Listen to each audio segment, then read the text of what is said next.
आज का हमारा अगला क्वेश्चन है 140।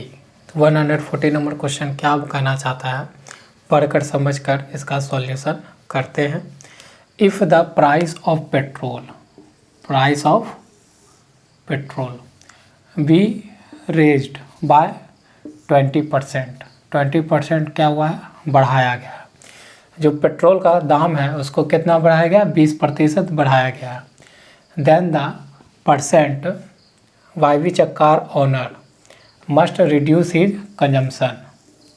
बोल रहा है कि अब कितना प्रतिशत से कार ओनर को अपने कंजम्पशन में कितना परसेंट का कमी लाना चाहिए कि so as not to increase his expenditure on petrol, जिससे कि उसका जो खर्च क्या हो नहीं, मतलब खर्च उसका बढ़े नहीं, मतलब कंजम्पशन में कितना कमी लाना चाहिए कि उसका एक्सपेंडिचर बढ़े नहीं। मतलब एक्सपेंडिचर को वो क्या रखना चाहता है, वो कांस्टेंट रखना चाहता है। क्या रखना चाहता है, कांस्टेंट रखना चाहता है।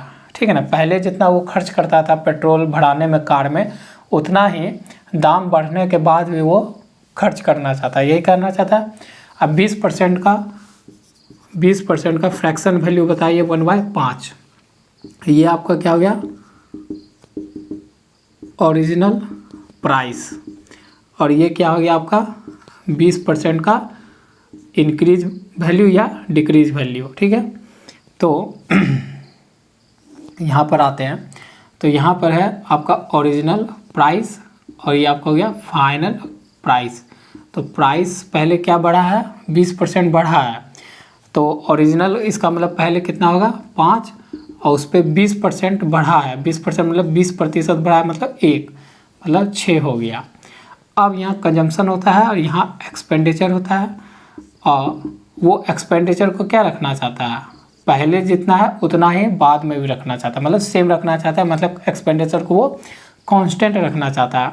तो जब एक्सपेंडिचर कांस्टेंट होता है तो प्राइस का रिलेशन कंजम्पशन के साथ कैसा होता है, इन्वर्स का होता है। ठीक है। तो ये क्या हो जाएगा 6:5 हो जाएगा कंजम्पशन। ठीक है। तो देखिए इसको गुना करिए तो कितना हो गया 30, इधर भी बना ना 30। तो एक्सपेंडिचर वो जितना खर्च पहले करता था उतना ही वो बाद में भी करना चाहता है। मतलब 30 रुपया पहले करता था तो अभी भी 30 रुपया ही करना चाहता है। क्यों, क्योंकि जो प्राइस में बढ़ोतरी हुआ है इस कारण से वो कंजम्पशन में कुछ कमी करना चाहता है। यहाँ लिखा हुआ ना, then the percentage by which a car owner must reduce is consumption. तो कंजम्पशन में कार ओनर कितना कमी करना चाहिए कि उसका एक्सपेंडिचर नहीं बढ़े। तो देख लेते हैं, पहले 6 कंज्यूम करता था, अब कितना कर रहा है 5। तो कितना का कमी किया है, 1 का कमी किया। किस में से, 6 में से। तो इसी को परसेंट में बदलने के लिए परसेंटेज इस 100 से गुना और परसेंटेज का साइन। अब कमी किया है तो कमी 1 क्या है तो डिक्रीज का सिंबल लगा दो, और इसको जब काटोगे 6 को तो 16 या इतना % आ जाएगा। तो आपका ऑप्शन क्या हो जाएगा, बी राइट आंसर हो जाएगा। इसको डिवाइड दे देना तो आपका 16 या 1/3% ही आता है। ठीक है। तो ये आपका आंसर हो गया इस टाइप के क्वेश्चन का। ठीक है।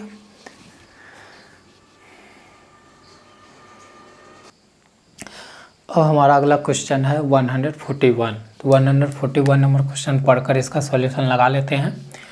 ए number is first increase by 10%। एक नंबर है जिसको पहले कितना बढ़ाया गया 10%। तो देख लेते हैं सॉल्यूशन। 10% कहने का मतलब क्या, 10% कहने का मतलब क्या, 1/10 होता है फ्रैक्शन वैल्यू। ये आपका क्या है, ओरिजिनल वैल्यू है, और ये आपका क्या है 10% का इंक्रीज या डिक्रीज वैल्यू है। ठीक है। तो पहले फर्स्ट में क्या किया गया है, एक बार पहले ओरिजिनल वैल्यू 10 है उसको बढ़ाया गया तो वो क्या हो गया 11, and then it is further increase by, और फिर से उसको कितना बढ़ाया गया है 20। तो 20 का कितना मान होता है, 20% का मान कितना होता है 1/5। तो ये आपका ओरिजिनल वैल्यू हो गया, और ये आपका 20% का इंक्रीज या डिक्रीज वैल्यू कहलाता है।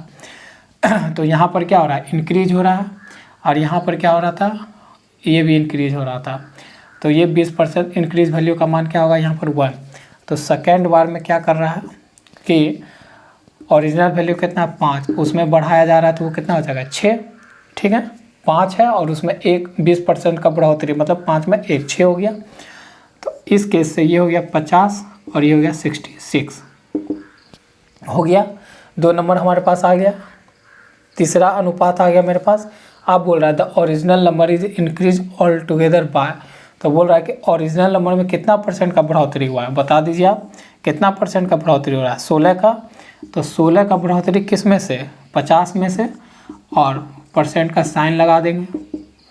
तो 50 से 100 कितना बार 2 बार में ख़त्म, 16 गुना 2 मतलब 32% का क्या हुआ बढ़ोतरी हुआ है।